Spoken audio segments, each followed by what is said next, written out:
Cheers, everybody. Welcome back to another beer review. And I think this beer is a seasonal. Not 100% sure. I think it's a seasonal. We're off to Vocation Brewery and we've got a Laurel Pale Ale. And it is a can of their Full Bloom. Look at that. Nice looking can. Clocking in at 4.1% ABV. I shall read the back for you in a minute. This was picked up from the Lost Robot. I've just noticed that Vocation have suddenly changed all their can designs again, which, to be honest, the new design looks really good as well. It's a hark back to the original can designs, but it gives me a headache because every time I go into a shop now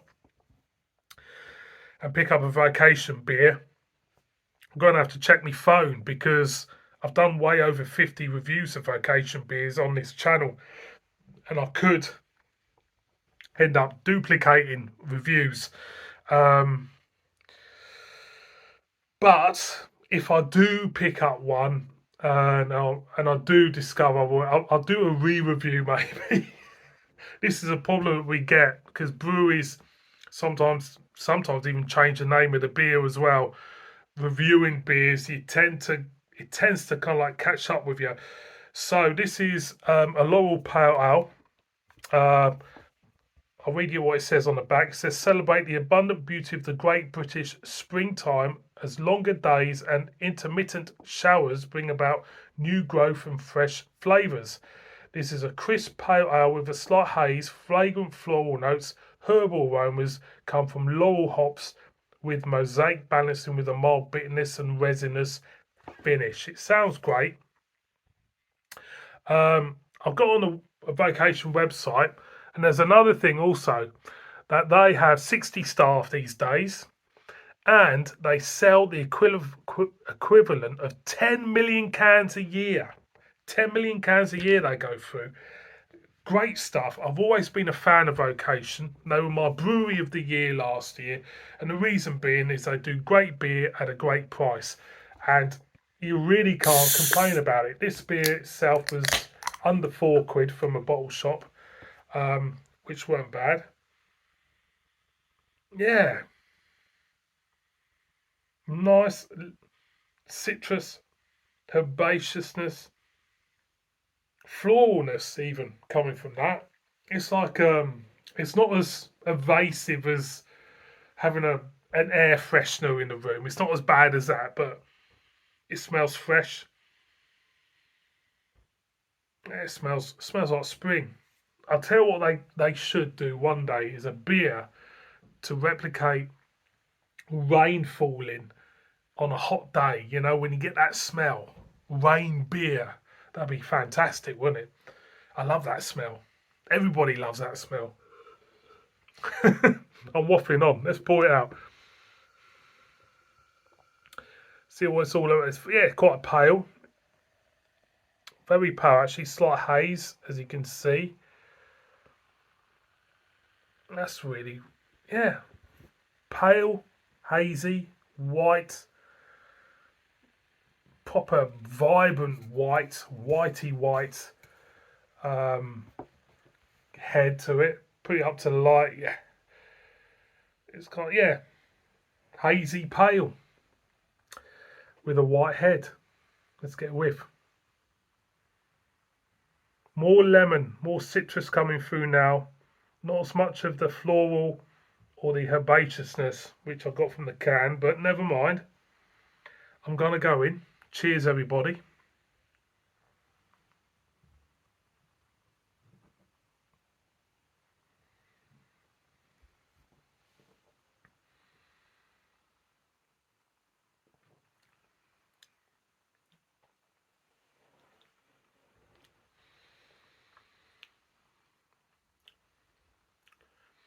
There is when you buy this beer, don't expect too much from it. I'll be honest. I'm going again because the first taste, I was expecting more. I'm going again.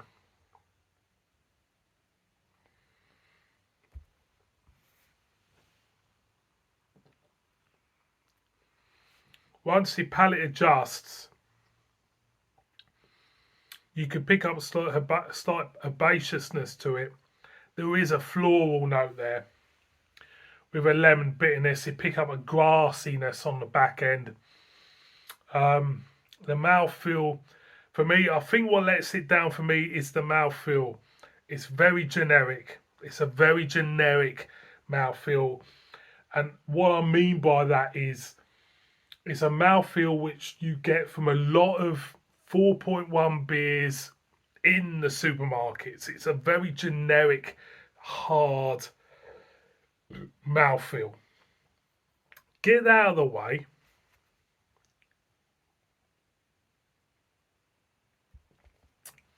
In the flavour, you greet it with herbal notes, hint of floral, then you get a citrus bitterness.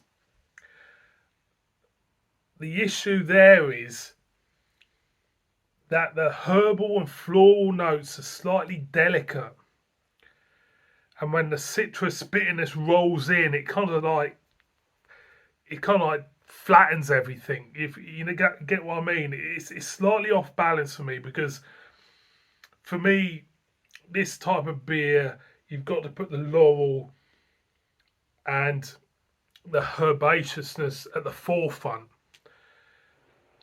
And for me, I don't get it. I think it's because of this bitterness, which is towards the back end, which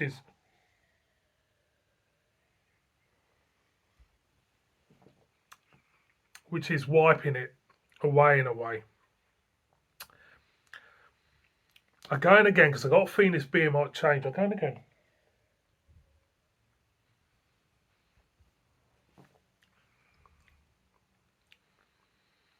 The herbal notes, as I'm going in, it feels like there's a power struggle. It feels like there's a power struggle. There's a power struggle between this bitterness and this herbal note. You can pick up the herbal note a little bit more as you go in, of the overbearing bitterness. Do I like it? It's slightly left field. It's laurel hops. It's a laurel pale ale. I bought this on a whim because I've never seen it about, and herbal floral pine. Yeah, you do get a hint of pine there. Does it work? I suppose in its own way it does work. But a beer like this, I think you've got to be in the mood for it to fully appreciate it. Spring morning, spring day in the garden, I think it might work a treat. Do I think they've achieved what they wanted to do with it? I think they have, to a degree. I think it's down to individuals. It's one of these beers which are really down to you. If you like it, if it resonates with you, or if it doesn't resonate with you. For me, I'm a little bit on the fence with it. It works in ways and it doesn't work in others. So boys and girls, Vocation's full bloom. Give it a go. If you've had it, tell me what you think of it. It's okay. It's okay. Would I buy it again? That's a big answer you want. I don't think I would. See you on the next one. Bim bim.